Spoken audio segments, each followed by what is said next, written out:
Success shouldn't feel this exhausting. If you're winning on paper, but burning out behind the scenes, you aren't failing. You're stuck in a psychological bottleneck called a hurdle of stop. I've been there.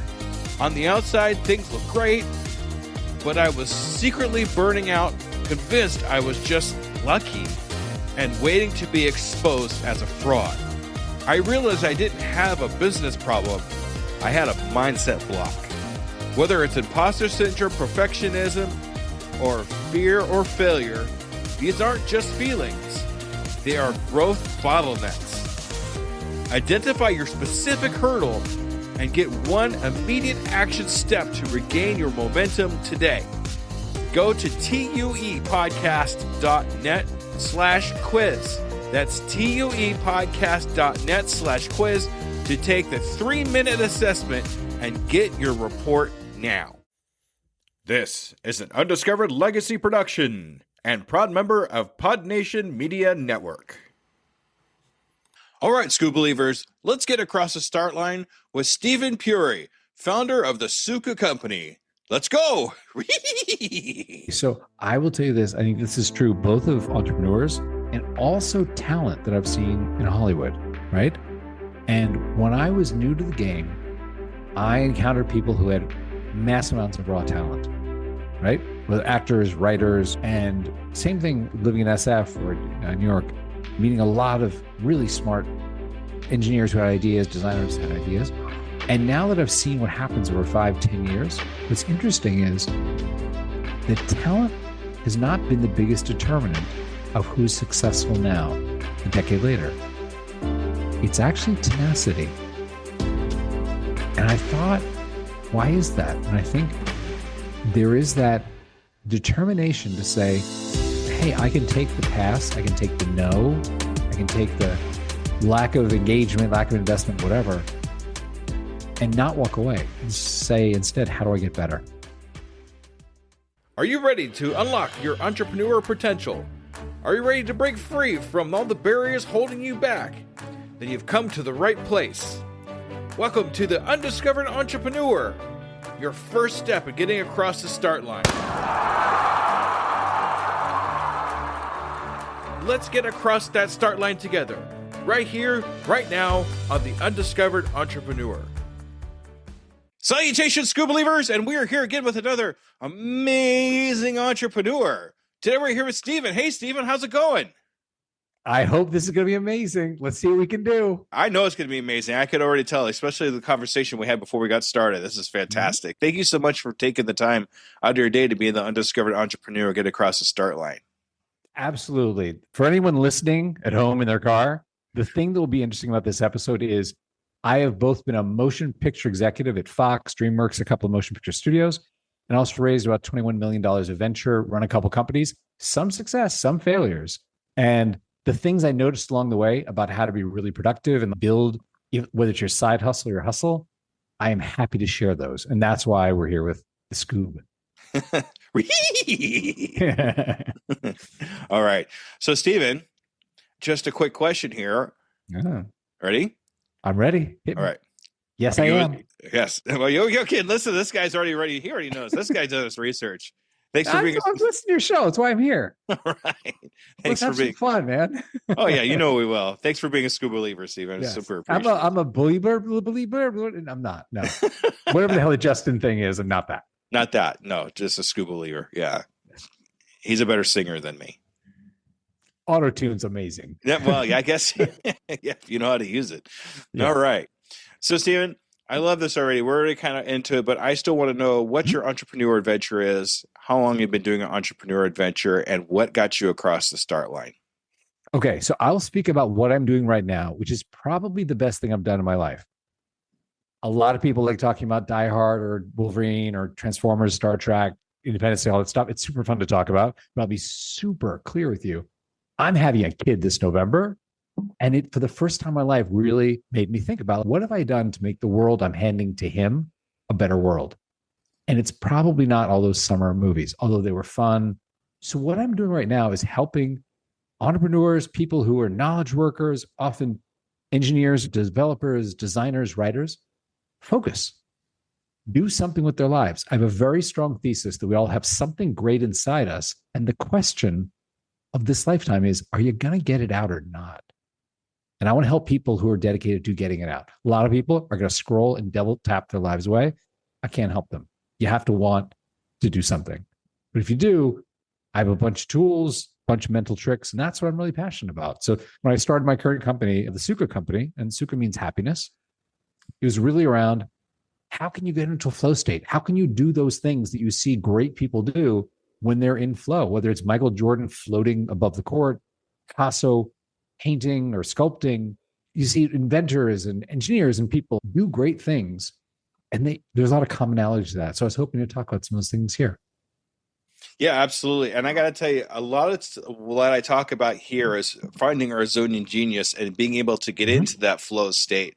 So we're constantly working in that zone of genius and helping other people with that zone of genius, so we could not only be in it all the time for them, but being in it all the time for us too, because that's where we want to be. That's where we get that nice warm fuzzy feeling in our chest about what we're doing and what we're accomplishing. And the experience, the time shift that we experience when we're in our zone. Sorry? Oh, I was saying we work in our zone of genius and get into that flow state. Yep. And then it seems like time shifts when we're in that flow state. So we want to have that time shift so we can work at our best. Okay. I'm sure you've spoken about this, but for the few listeners who are coming new to your pod, let's just set the table with what is a flow state, right? Because you probably heard about it. You're nodding your head like I sort of get a sense of it. Hungarian-American psychologist Mihaly Csikszentmihalyi, smart guy, his thesis was these high performers in these different disciplines, artists, athletes, inventors, they seem to describe these states they go into when they are super productive. They do the things that you know them for, that change the world. They talk about them in such similar ways, like, what is this and how do they do it? And like Prometheus, he was like, I want to go get the fire, bring it down to everyone else. And he wrote the book, Flow, the seminal work on flow, which is why we call it a flow state. And what he said after he was done is, he's like, it seems like the best metaphor I can find is you can paddle and move forward on your own energy, but if you align yourself with the flow of the river, it carries you forward and magnifies your energy. And that's what these people seem to do. So flow states, like Jesse just said, are characterized by you usually lose track of time. You're not staring at the clock. You have an experience that is very concentrated and very productive. You often feel better at the end of it because you sort of come out of it. It's almost like being in a dream state where you're like, wow. And I experienced my first one. I was on a flight here from Austin, where I am now, to San Francisco. And I had some designs, some Figma stuff to do. I was going to meet with my team in SF. Got on the flight. It was Alaska flight, and the Wi-Fi was out. So I just sat there and worked my laptop. Like 10, 15 minutes go by. We're going to land. I was like, oh God, an engine fell off. We're landing in Dallas. Something's bad. They won't tell us what's wrong, right? I had absolutely lost track of 2 hours and 40 minutes, but my designs were all done. And I didn't have to hustle the hotel to try and finish them before the morning meeting. I could actually go to dinner and feel good. And I was like, this is kind of cool. Let's learn more about it. I didn't know it was called a flow state, but I was like, that's a thing. So that's, I think you've talked about this before, but for those who are coming to this sort of clean and fresh, that's one of these techniques that we want to share with you. It's amazing to me how you can it feels like only 10, 15 minutes had happened.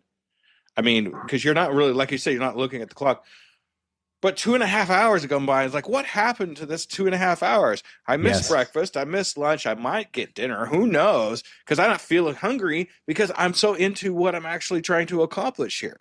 That is almost exactly. There's a great Picasso. I always mangle his quote. There's a Picasso quote where he says something very much like that. He's like, yeah, I realized I stayed up all night. I forgot to eat and I didn't pee. But hey, Guernica, do you like it? Like, what do you think? And it's like, okay, you were in a flow state.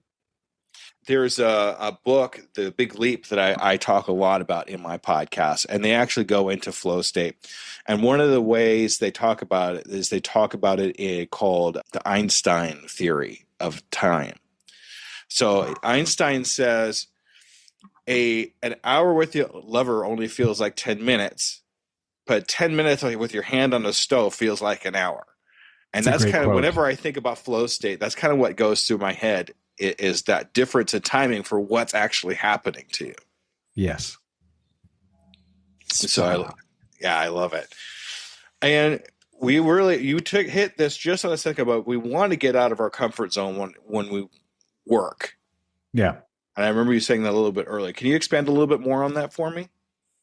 Well, I think in the context of flow states, there are a couple things we could say, which is when Mihai wrote this book, he said there are some conditions that seem to need to be true if we to get into a flow state. You need to believe it's meaningful. You don't get into a flow state stapling TPS reports. You need to be doing something where you have skills that apply. So it's not Michael Jordan painting. You need to be operating at a level that challenges you. So to use the Michael Jordan thing, it's not playing a pickup game with 8th graders schoolyard. It's the NBA finals, right? And I think Michael has a great quote about when I'm in the zone, it's just me and the ball. And he's saying all this just falls away with distraction. Scoreboard, the fans, it's just the world is reduced down to this hyper concentrated thing of me and the ball. And it's a beautiful thing. So when you think about falling into a flow state, and again, anything smart I say, let us credit to some other person who's done a ton of research, like Cal Newport, Near, James Clear, Mihai. They've written this. I'm just here to try and help. So I don't want to sound like I'm smart. I just read a lot of smart stuff, right? So that said, there are the challenges, and other people have researched to get into a flow state. You can't do it in 15-minute chunks. And if you are, for example, an entrepreneur or a solopreneur or someone doing a side hustle, you're not going to be able to do like a Zoom every 2 hours and then in between do something really meaningful. You're going to end up doing something that Cal Newport would say is shallow work. Okay, I returned those emails, I paid the bills, I checked the thing, whatever, right? So if you need 15 to 23 minutes just to get in, which is what the research shows, you need to budget that an hour or 2 hours at least so you can get into that state and actually do something. And if you get interrupted, the research shows it takes you about the same amount of time to get back into it, right? So you sort of need to respect, like, okay, I'm going to do this thing, and this is how I'm going to keep this time sacred. I'll give you a very emotional example in my experience, which is I built a website that helps people get into flow states. This is my mission, right? Allow people to do something great. Over a year or year and a half, there was a guy we could see. There's like a group chat, and you can turn on your camera if you want and sort of co-work or body double, it's called. There was a guy that I saw in there nights, weekends, high school vice principal in Missouri, right? Roy King. And he would post every now and then something he finished. One day he posted, turned in my dissertation. Like Roy in 2 hours and 50 minutes, finished his dissertation, turned it in. And people in the group chat were like, hey man, you like what? He's like, yeah, I've been working as a vice principal, but at night I'm working on my PhD in engineering. And I just know I have 90 minutes, maybe tops 2 hours at night where I can do this and some time on the weekends. And this is how I come to focus to get into flow state, right? So people are like, oh man, that's so great, blah, blah, blah. He goes, calm down. I still have to defend it, right? Because you have to go in front of the board or the panel, whatever it is. I don't have a PhD, but we know you have to defend your dissertation. So he says, that's like 2 weeks from Monday. And that weekend, before his defense, people in the group chat that I know don't know him, people around the world who are just in this flow state app, they were like, you got this one, Roy. Like, it was incredibly positive and supportive. And I think that's a really important concept. Now, Monday, everyone's like, has anyone spoken to Roy? Because he didn't post anything. And it was quiet. And then Tuesday morning, he came online and posted, you may now call me Dr. King. And people went nuts. And I think that's super important. And I'll tell you, this is something where I didn't know the right thing to do at a certain point in my product journey, where we had built this flow state app as a single player game. Hey, Jesse, you can sign up, you use it, you have no concept of anyone else in the world, right? Which is super fun. But I had a question in my mind of, would it be cool if you realize there are more people? Because I run the platform, I talk one-to-one with hundreds of people on a month, and none of them know each other, but I know all of them. And I was like, maybe they should know each other. So I pitched this to a couple of people. I was like, can I talk to you? And I said, I don't know if this would be a horrible distraction. What if you could talk to someone else? Is that like antithetical to getting work done? Is that the worst thing ever? I'm not really sure, but I had this feeling about this. And my mind was made up when one of my members said this to me. She said, I can go down to the Nike store. I can buy a pair of shoes. They will sell me a left shoe, a right shoe. I can go running. It works great. But there are 100 million people in the Nike Run Club because when you run together, you run further, you run faster, you're more accountable. The days that you suck and you don't want to get out of bed, your friend comes over and is like, come on, Jesse, let's do this. And then you feel great afterwards. And the day that you pick your friend up and they need you to be the source of the energy and the enthusiasm, that feels even better. And that has become one of the most positive things in what I do is seeing entrepreneurs, solopreneurs, engineers, designers support each other. Just be like, hey, man, what are you working on? Da, da, da. Oh, you wrote a blog post. I saw you posted in the group chat. Send us a link. Let's all read it. I think that's really important that we're a community. People are trying to do something. Anyway, back to you. No, back to headquarters. That makes a really good point too, because it seems that we're more apt to complete something when we have somebody to actually talk about it, but to have the accountability of the other people, they're with it. I know I'm in a community with Pat Flynn and Smart Passive Income. Right. And he has courses, and then he has a group of people to all do that course in a certain amount of time. Mm-hmm. So and this group will all hold each other accountable, will cheer each other on. So, with those people cheering you on, you're more apt to actually finish and complete something you would be if you were just doing it on your own. Because if you're doing it on, you're like, okay, I'll get to it when I get to it. It's just kind of like whatever. But if you're like, I don't want to let my friends down, I don't want to let my group down, you're more apt to actually finish something if you're in that part of that type of community. I completely agree. And it is a lesson that I learned. Yeah, me too. Definitely, right. Especially being in this group. The other thing I want to touch on too that you talked about is being able to set aside time, especially in the story that you told. We set aside time to accomplish things that we don't normally do. Like in the story, you said he took 90 minutes out of every evening to be able to sit down and concentrate on that one thing he knew that was going to push the needle. And it's all about it's all about setting that boundary to be able to do the thing that you want to do. Yeah, that time blocking as a concept, full stop, great idea, full stop. It's just, if you want to do something, you need to set aside time to do that. It doesn't just naturally happen osmotically. And the idea of time boxing, which is related, is also a really strong one, which is, it is bizarre the way if you give yourself 44 minutes to do something, it fits in 44 minutes. But when you just generally work on something, it kind of sprawls. And that's something that we obviously want to build into what we're doing, is this sense of, hey, man, you'll have a little smart assistant nudges you and is like, you should be halfway done by now. 5 minutes left, like wrap it up. But I'll also mention there are some little mental tricks that I saw at the circus that are irrespective of whether you're working on a computer or not even. And I'll give you one example. So I saw this first with Roland and Dean, who are the director, writer, producer of Independence Day and a bunch of other movies, right? We worked together. I produced the digital effects for Independence Day, which is great because we won the Academy Award for the visual effects, right? So we had set up a company together. It was my first tech company. We exited. That was really nice. The thing I noticed was this, is when they wrote, they had a pattern of going to this villa down in Puerto Vallarta. I've never been there, but I hear it's beautiful, white marble villa, the whole thing.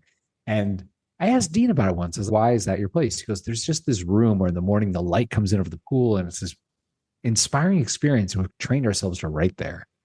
And when they had to go down to write the next one after Stargate, Roland told his assistant, go rent the place.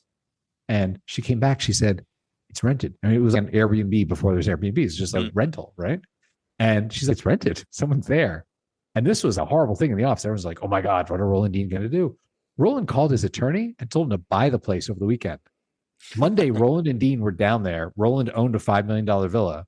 And I don't know where the current renters went, but I'm sure they were paid nicely to go move down the street. Mm-hmm. And the guys went down.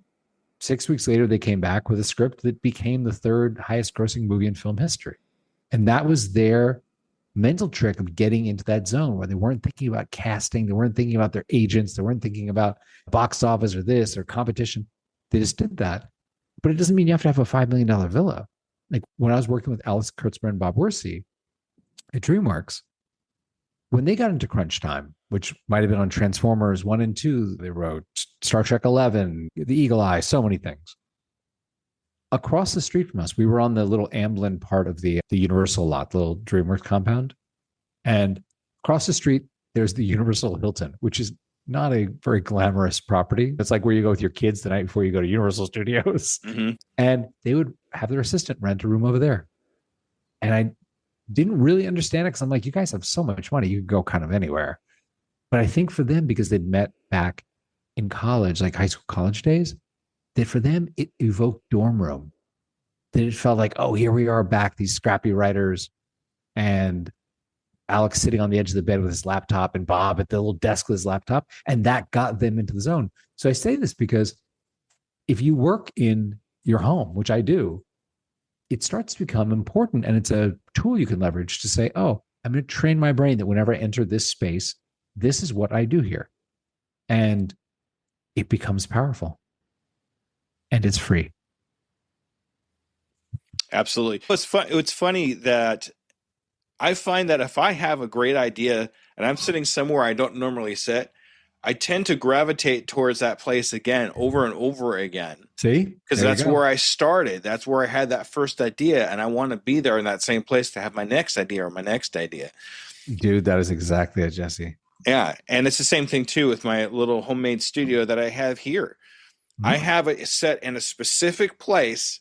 So when I sit down here at this table and I sit with my computer in front of me with my microphone right here, it's time to sit down and do podcasting work. And then if I sit anywhere else in my place, I'm not going to do podcasting anywhere else in my place. I'm going to do it right here where I know it's supposed to work, and that's where it's going. So set aside that time and place for yourself, because your brain will know this is time to work and it's time to get into my flow state here in this familiar area. Simple trick. Yep. Another one, if I can share another free trick that I've seen work, which is Chronotype, which means know how your brain and your body work at different times of day. What kind of thing is optimal at what time? And I encountered this also in film. There's a screenwriter, very talented, first dollar gross screenwriter named Ron Bass. And he was famous because he wouldn't talk to his family in the morning. He would get up, go to his office. He's like, I'm not the dad who's going to make the pancakes or the eggs or ask you if you did your homework. He's like, I can't talk to you because once I talk to you, I can't hear my characters' voices in my head. And I need that time. Now, this is a guy who's writing $1-2 million scripts, right? So his family is like, you go, dad, go write those $2 million scripts, bring home the money, right? We're good with pancakes. And it was very interesting because in the afternoon, he knew he could do breaking stories, sitting with people and going through and debating story structure and scenes and things like that. But the dialogue work, that had to be done that way. And I thought that's remarkable that he's that sensitive to his chronotype. And if you, those listening, are interested in this, again, something you can do for free. It's just over a week or two, what times of day you did stuff and how well you felt you did them. And look for patterns where you're like, oh man, 3:00, I keep trying to do this deep work. It doesn't work. That's when I should return emails, pay bills, do whatever like shallow work is available. But man, like right after my morning coffee, I get 2 hours where I'm like really good. I shouldn't waste that time reading the news or catching up on random stuff. I should use that to move my company forward. Or maybe it's late at night. With engineers, there's a we're all working into the night kind of thing to understand, like, is that true for you? Or is that just something you've heard about? Oh, well, engineers talk about coding late into the night. Maybe it is, maybe it's not, but figure it out for you. So Chronotype, another freebie. No, and that works for me really well too. I noticed that, first of all, I hate mornings. I just can't do it. Noted. Okay, mornings. Glad it's not the morning. But I've noticed that anytime between 10 and 2, I'm full bore. I could accomplish just a bit, and I can almost to the T feel my brain switch on after 10 o'clock. Like, boop, it's on, it's ready to go. Let's do it, even after like 2 or 3 cups of coffee or whatever. As soon as that 10 o'clock hits, I could feel it's like a switch that goes on. And then after 2 o'clock, it starts to slow down a little bit. But between that time, if I'm working my podcast, like I'm doing my editing just like that, and I'm pushing it out there like there's no tomorrow. So that's when I try to do my best work, is when I can. It's between that 10 and 2. But it's going to be different for everybody. Yes. Know thyself. I'll tell you, I was working on a new blog layout today, and I was coding that. And you said there was a moment somewhere in the morning until right around lunchtime where I was just, everything that was blocking me yesterday, I figured out. It was just boom, boom, boom, boom, boom. Had the page pretty much ready to launch. And then tonight, right before we recorded, I was taking a look at some things I want to tweak. And it's true. My mind is looking at it and going, oh God, this is really complex again. Is there something about right now where I'm like, I'm not going to solve that weird server-side rendering thing tonight. Let's do it in the morning. Yeah, for sure. Keep track of what you're doing and when you're doing it, and to see if you can catch that sweet spot for yourself when you know you're working your best. Bingo. All right. What else should we talk about? Where are we going from here? Here's where we're going from here, and I want to know a little bit more about you. Yeah. And what you think stops most entrepreneurs from getting across the start line in their entrepreneur venture. What do you think stops them the most? Ooh, okay. So I will tell you this. I think this is true both of entrepreneurs and also talent that I've seen in Hollywood, right? And when I was new to the game, I encountered people who had massive amounts of raw talent, right? Whether actors, writers, and same thing living in SF or New York, meeting a lot of really smart engineers who had ideas, designers had ideas. And now that I've seen what happens over 5-10 years, what's interesting is the talent has not been the biggest determinant of who's successful now, a decade later. It's actually tenacity. And I thought, why is that? And I think there is that determination to say, hey, I can take the pass, I can take the no, I can take the lack of engagement, lack of investment, whatever, and not walk away and say instead, how do I get better? But so often when you have raw talent, when you have some sort of inner brilliance, it's easy to get wounded and you stop. So I would say this is strangely it. And I'm not saying that the dumbest idea, if you keep working on it forever, is going to become, Uber or Airbnb. I'm not saying that. But I am saying if you look at the stories, for example, just those two startups, if you had launched Uber or Airbnb 3 years earlier and people tried that kind of thing, it would go nowhere. But when those two companies got around to it and we're in a recession, suddenly the weird idea of, no, dude, I'm not having some stranger in the back of my car sleeping on my sofa turns into, how much money? How much you paying? And that sort of economic tailwind, macroeconomic tailwind, really helped those companies. But both of them had been tenacious. They didn't walk away when they had their first no. And there's some wonderful stories about the 4 founders there. So I would say that's your answer, is be tenacious and learn from every no, learn from every pass.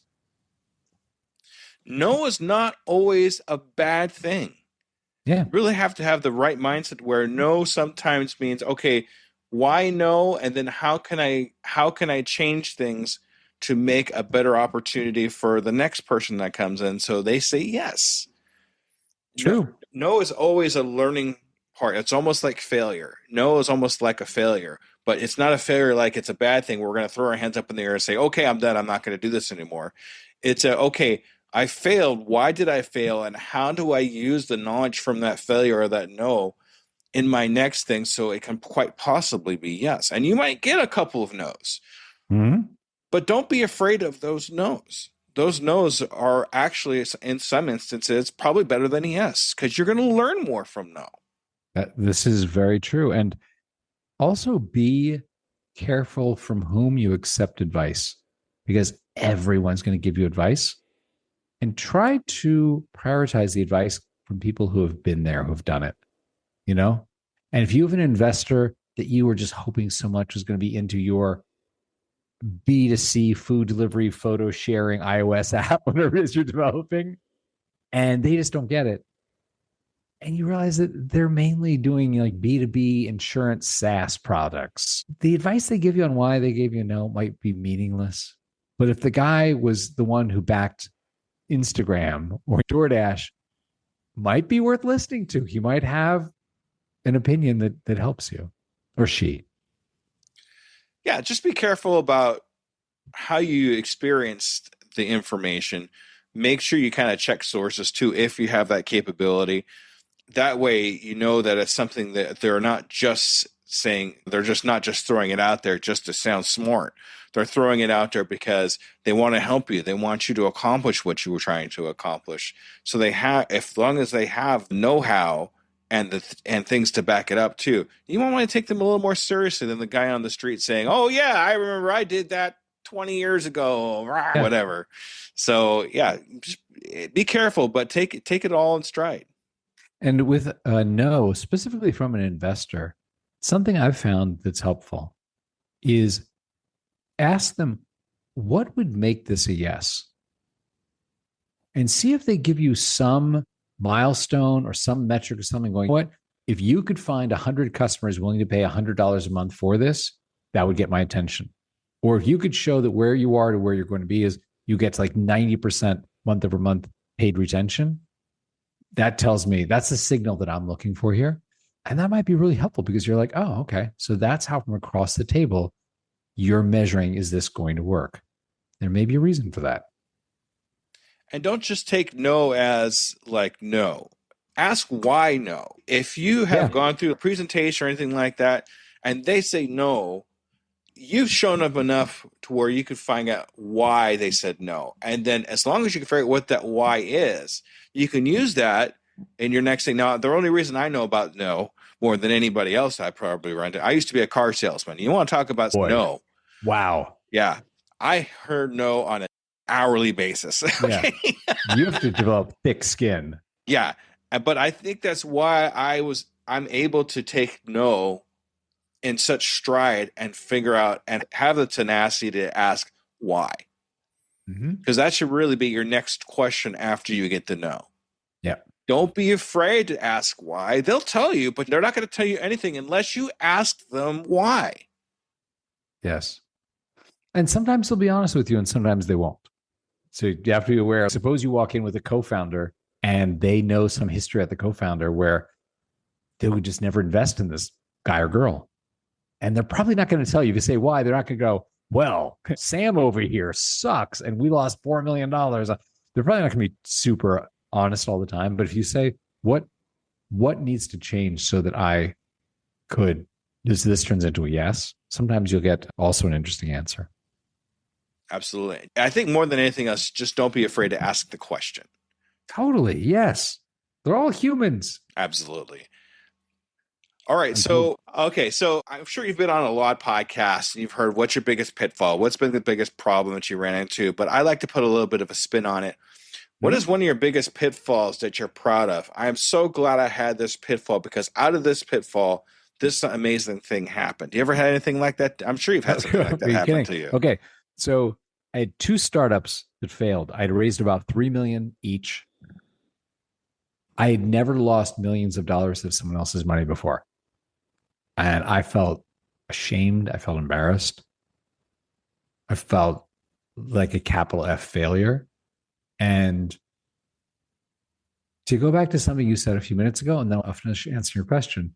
The thing that I did at the end of both of those, when I had to have the investor conversations to say, we've taken this as far as we can. I painted a picture of what we hope would happen. And I'm acknowledging today that's not the future for this, right? So I sat in this chair that I have both times, this by a window with just beautiful light, and on a legal pad with a pencil, not like dictating into my Siri thing, but in a very manual way. I asked myself, what did I learn? What did I do wrong? I didn't want to wait 6 months or a year when you're like, it wasn't that bad. I figured it. I wanted when the wounds were like bleeding. And both times, the first thing that I wrote down was listen. And I realized I'd been caught up in this Steve Jobs, no one asked me for an iPod, iPhone sort of thing of just, I know better than anyone, or Henry Ford and his faster horses thing. And I think I'd gone too far because as I thought back both times, I was like, along the way, people actually gave me clues to where the gold was, but I insisted I dig over here. And I need to find a better way of listening, not falling off my vision, not going, oh, I thought we were making a camera, but we're actually going to make a donut maker. Not that, but just the sense of like, oh, okay, so you're giving me advice on the camera you have and what's wrong with it. I should really look at that. So you spoke about this a few minutes ago, and that was probably the best thing that I did with both of those because I just was in a depression for months afterwards, after both. And the best thing that came out was I got so sick of bumping into film friends at the dry cleaners and restaurants and stuff. They're like, "Hey, Steve, how's it going with your startup?" "Oh, terribly. I want to kill myself." Like crashed and burned. And here I am. I moved to New York. I had a friend who needed help with a commercial real estate deal. I was like, "Come to New York and live here for a year or two." And I was like, you know what? That'll probably stop me bumping into friends and having that awkward "I suck" conversation. And I moved to New York. Ended up marrying the girl I met in yoga class in New York. She's my wife. So that's kind of cool. You just never know what the change is going to happen. I mean, you never know. But it all started with movement. I mean, you decided instead of just being stuck in the same old, doing the same thing over and over again, running into the same people, answering the same questions again, let's make a change. Let's make something different happen. And you did that, and something extremely positive came out of that, it sounds like. This is true. And it was definitely a lot of wallowing happening back in LA. I was like, ooh, feeling sorry for myself and what I do.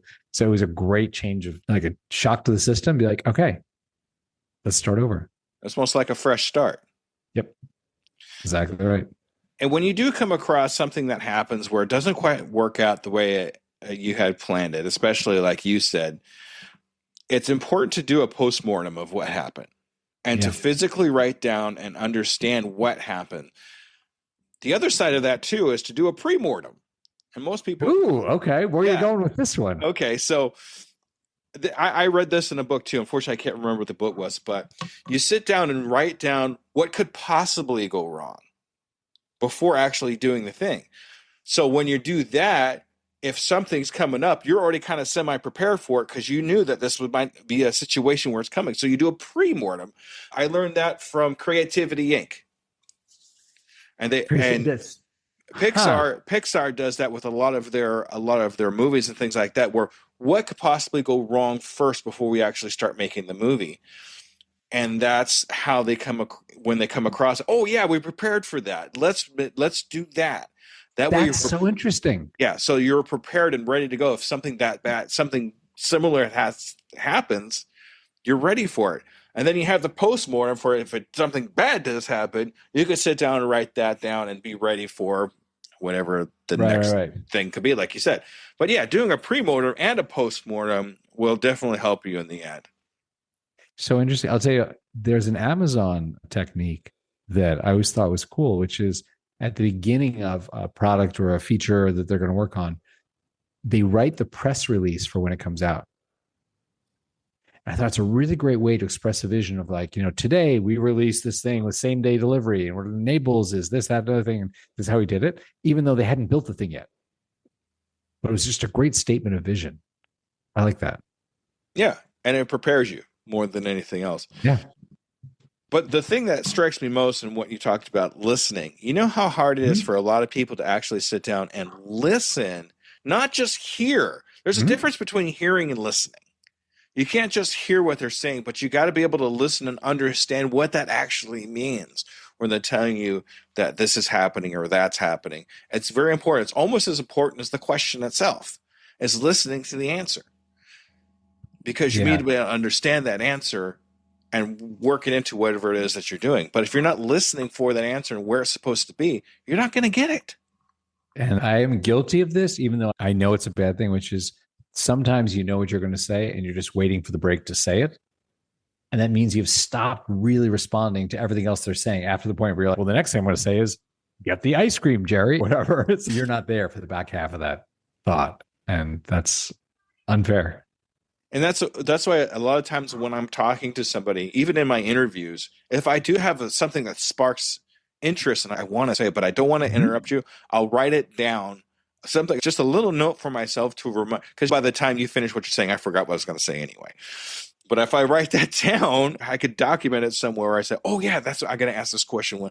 But that gives me the opportunity to finish listening to what you have saying, because I don't have to worry about remembering what this thing I was going to say. Because a lot of times, especially for me, I want to blurt stuff out and blurt the question or answer out because I'm afraid I'm going to forget about it.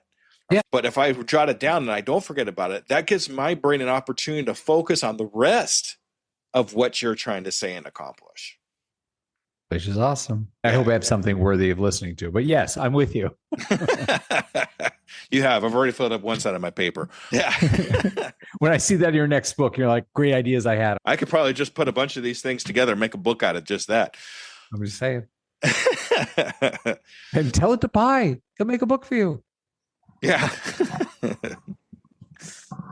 All right. So you've had, especially in the people in the circles that you're in, some fantastic accomplishments. Is there one or two that you could pick out that we could really hear? I really like to hear a couple of really good accomplishments that you've had in your lifetime in the business that you run. I'll tell you one that's very far afield, which is when I went to USC in Los Angeles. At the time, I was a little code monkey. I knew some software engineering stuff. And I was a Watson Scholar from IBM, which meant I had a job at IBM when I wanted to make money for school, right? So I go to USC, and SC has arguably the best cinema TV program in the country, probably the world. So a lot of your friends in the dorm, they're aspiring Spielbergs and Lucases. So I had a set of friends who were very creative. I had a set of friends who were very technical. And I happened to be there in LA when computers got powerful enough to handle film. So you had non-linear editing systems like the Avid, you had Pro Tools for audio, you had Silicon Graphics computers manipulating image. And I got sort of like the vacuum sucked me in, whereas, I knew the technical part relatively well. I knew the creative part somewhat. And being able to bridge the two worlds was very valuable. It was a small set of people that were doing that. So how I got on Independence Day is I'd met Roland and Dean when they'd come off Stargate, sorry. And they wanted to do this little B movie that Fox was treating very the ugly stepchild, right? You get 70, if you can imagine this, it was like we got $73 million to make the entire movie, including Roland's fee, Will Smith, like everyone in the movie, right? So Fox said it's a little genre movie. It's a disaster flick. We'll crank it out. So started working on this and really dug Roland and Dean. They're very cool guys. And we got into it and experienced the thing. We would talk to Fox and be like, hey, we really need some pencils. They're like, here's a form, fill it out in triplicate and send it to us, So we'd fill this out, call 2 weeks later. Can we get the pencils? They're like, we lost the form. Okay, we'll fill it out again, right? So this was our experience of just like, don't even ask. Just we'll make do with what we got. And I don't know if you remember this, but there was a trailer we put out where at the end, the White House blew up.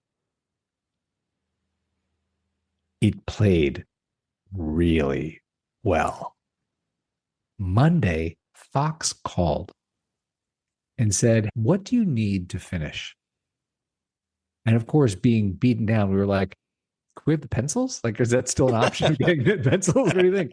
They're like, no, not the pencils. Like, and they named some Silicon Graphics computing equipment. There's several $1 million. They're like, we can make this available to you.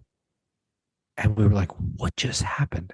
And it was my first lesson in when the studio senses it hit, the sun swings around and it shines just on thee. It was like, all they cared was the movie was called Independence Day and it better make the date.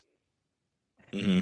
And that was an awesome experience because I was 23 at the time or something, working my ass off. Roland Dean gave me a huge opportunity to do this.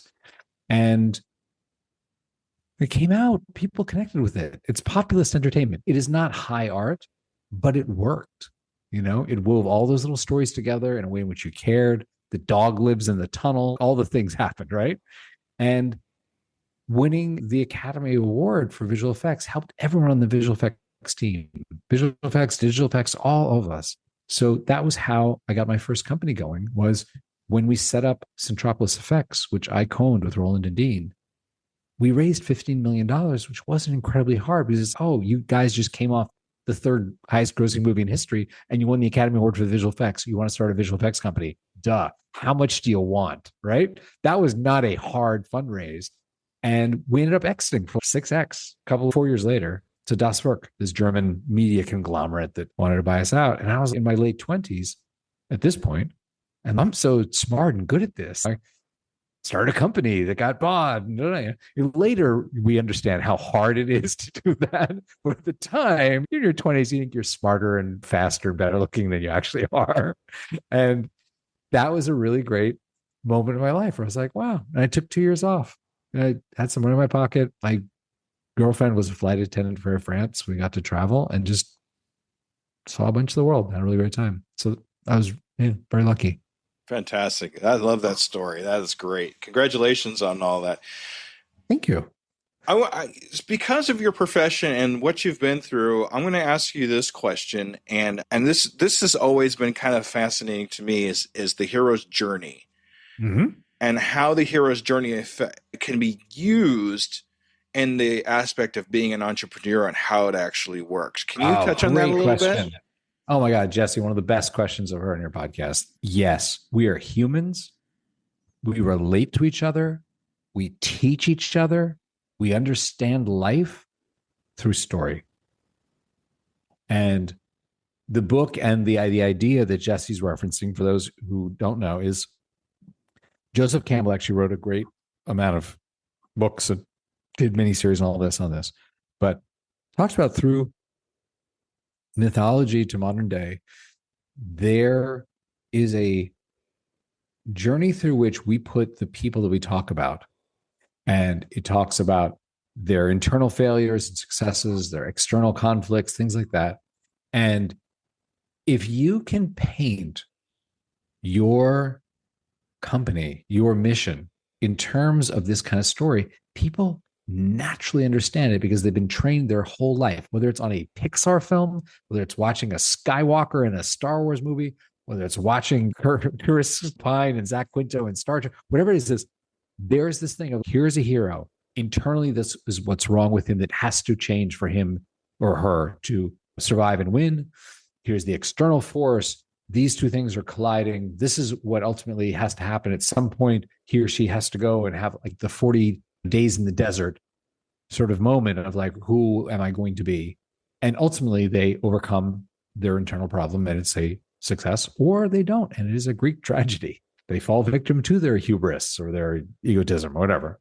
So with that context, and why I really appreciate your question is the most successful thing for me in fundraising has been when you can paint a picture of here's the world and what is wrong with it. And this is going to continue or get worse. But think of us as the hero that is going to slay the dragon. This is how we're going to do it. This is who's going to pay us to do it. This is how it's going to work. But it is a natural structure that people understand. Even when you're a little child, you're telling each other about what happened at school. It's like there's a conflict. Johnny versus the other kid in the sandbox. And how did it resolve? And did Johnny learn something? Was this going to repeat tomorrow? We have to talk to the headmaster or whatever. So yeah, hero's journey. Even if you read a summary, an AI summary of it, it's really a great tool for explaining how and why you're doing what you're doing. Fantastic. And I think the one part that I love the most in Hero's Journey is the guide. And or Yoda. Yoda's my favorite guy. So, yeah. But as entrepreneurs, we have to understand and remember that we are not the heroes of the journey. Our guests, our clients, they're the heroes of the journey. And we, as the entrepreneur, are the guide for the journey. We are the Obi-Wans. We are the Yodas. We are whatever, insert whatever guide here. And we got to make sure we keep that in mind as we're talking to people and making them understand what we do. We're here for them. We are here to serve first as guides. So I think that's really important when we talk about the hero's journey and how we incorporate that in our entrepreneur adventure. That is beautifully put. And you're right. I was focusing a lot on when you're painting a picture for investors. Yeah. But you're right. As you think about your customer base, your clients, your users, whatever you want to call them, your members, they are the hero and you are the guide helping them on their journey. So you're right to recast it that way. Okay. Awesome. Thank you. All right. So you know that my audience are all brand new entrepreneurs are just getting started in their entrepreneur adventure. So if you came across somebody that was a brand new entrepreneur, what advice would you have for them? What steps would you have them take first? Seek out the pain. Make sure that the problem you're going to solve is painful.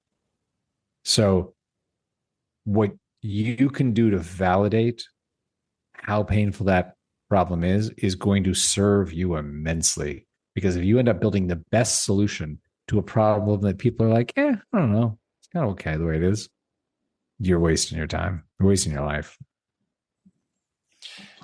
Yeah. Finding the pain point in whatever it is, as long as it fits your zone of genius and you know that it's going to hit you in that flow state, because I'm going to kind of reference back to that too. Yep. Because what I like to do is know what my flow state is and how it can help other people while I'm in that flow state. Very nice. But you have to be able to paint that picture for them, what that would be like with your help and then without your help. Yeah. And they can understand that without your guidance, your life could possibly look like this, but with my guidance, it could possibly this improvement. And if they see that contrast, they might want to work with you because they don't want to have that negative contrast. They don't want to have that bad thing that's going to continue happening to them day after day after day after day. They want the positive thing that happens with your help. There you go. All right.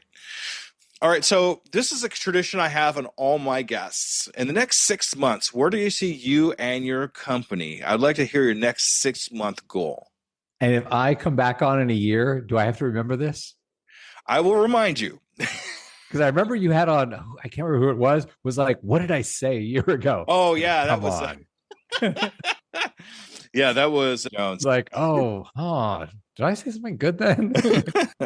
I will tell you, our Focus app, our Flow State app, which runs in your browser and computer in the background while you work, it's growing about 20% month over month. I'd be very happy if that continued. I don't necessarily need a spike of 100% growth month over month, but I'd like to retain members the way we do now, because we have 96% month over month retention, paid retention. And it's because the people who get into a flow state, they go, this is magic. This changed my life. I want this every day, right? So my goals are really to maintain that sort of steady growth, because that means we're serving people. Keep the paid retention really high, which means the people who come are like, yeah, this is dope. Like this helps me do the thing with my life I need to do. Like you said, we can be the guide so that they can achieve their success. So I think those two things, and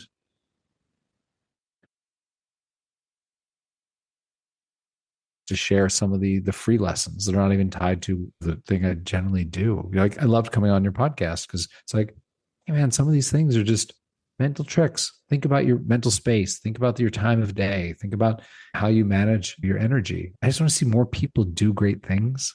I'm going to hand over the world to my kids soon. Mm-hmm. And it's like, I'd like them to have a cool world. Absolutely. Absolutely. Yeah. And congratulations on the little one coming in November, by the way, since you bring up kids. That's fantastic. Congratulations. Yep. Super excited. It's going to be crazy. Yeah, it usually is. I have 3 kids myself, and every one of them has been nuts. So shocking. Yeah. Yeah. So what I'd like to do, I think you've already kind of alluded to this already, Steven, is to follow up with you in 6 months and see where a trek has taken you. Hold me accountable, man. Oh, I will. You're still growing. Like, how's your retention? Did you share your lessons?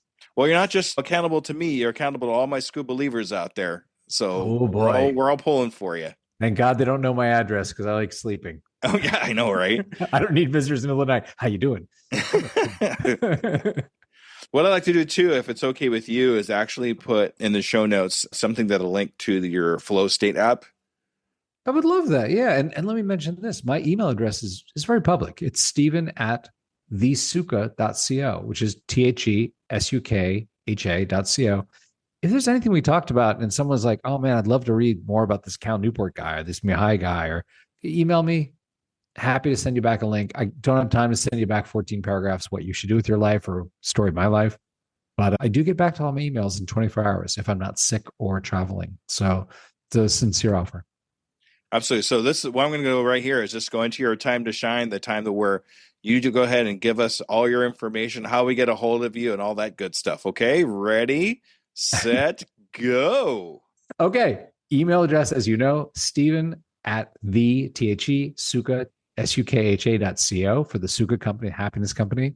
And if anyone is looking to get into a flow state and they're serious about it, they're actually like, hey man, I've got an hour, 2 hours. I have something to do. I want to experience this thing that might propel my life forward. We offer 7-day free trial, no credit card, no funny business. If you forget to cancel, we bill you. None of that. It's like, try it, because we know if you get there, you'll keep coming back and be part of the community. And hopefully you'll do great things. All right. Yeah, that's awesome. Thank you, Steven. Thank you so much for all that great information, all the fantastic stories that you came up with as a super fun. Thanks for having me. Yeah, it's been amazing. All right. Thank you very much for taking your time out of your day to be on the Undiscovered Entrepreneur, Steven. Okay. Goodbye, everyone. All right. All right, Skoob believers. Make sure you stay tuned for the wrap up. All right, everybody. Thank you. Bye-bye. All right, Skoob believers. That was Steven. What a great conversation. We actually had a lot to talk about. We actually had a lot in common, too. Just a great time being able to talk to Steven and kind of pick his brain a little bit about what he does and how he does it. But I did have two major takeaways I wanted to discuss with you. Success as an entrepreneur hinges on persistence through rejection and failure. As Steve learned from his startup experiences, turning no's into opportunities for growth. No isn't always a bad thing.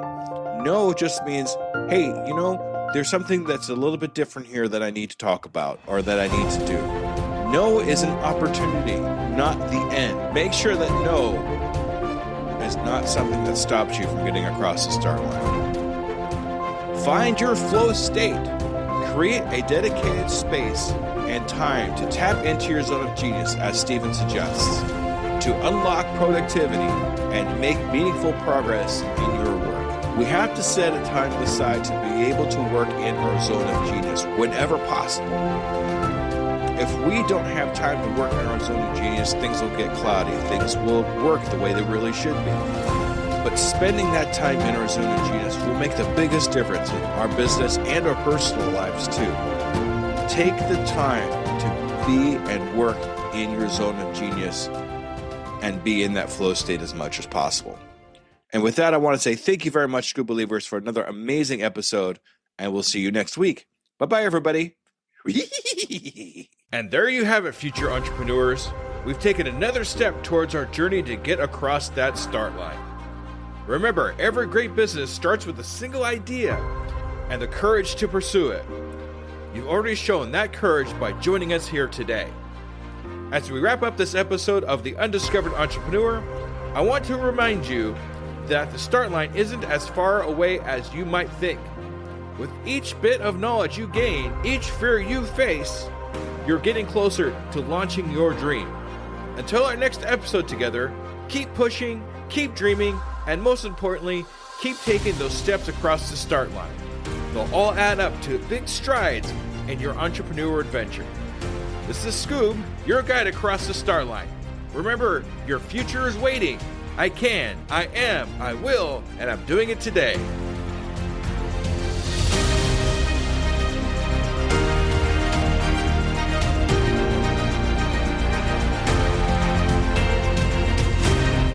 Hello, Skoob believers. Let me ask you a real quick question. How many cups of coffee have you had today? 3, 5, 7? And let me guess, you've got a Red Bull in the other hand just in case, right? Yeah, I see you. Now, here's the truth bomb nobody wants to hear. You're not building a business. You're building a caffeine dependency. Listen, I get it.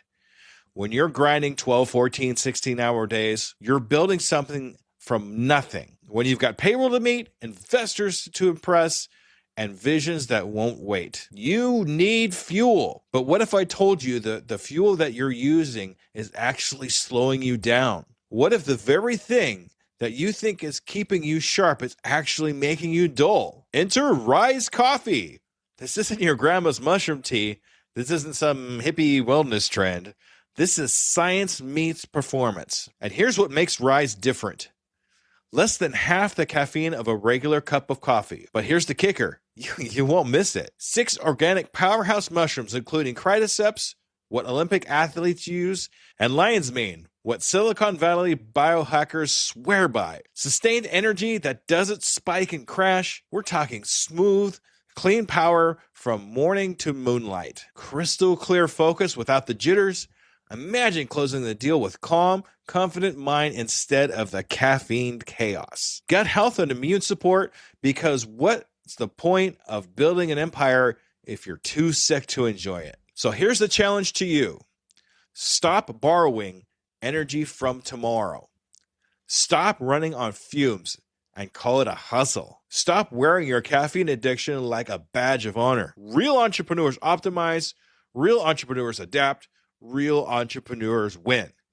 You can't win if you're crashing at 2 p.m. while your competition is just getting started. Break the cycle. Head to risesuperfoods.com right now and use code PODNA15 for 50% off your first order. That's PODNA15 for 15% off. Try it for 30 days.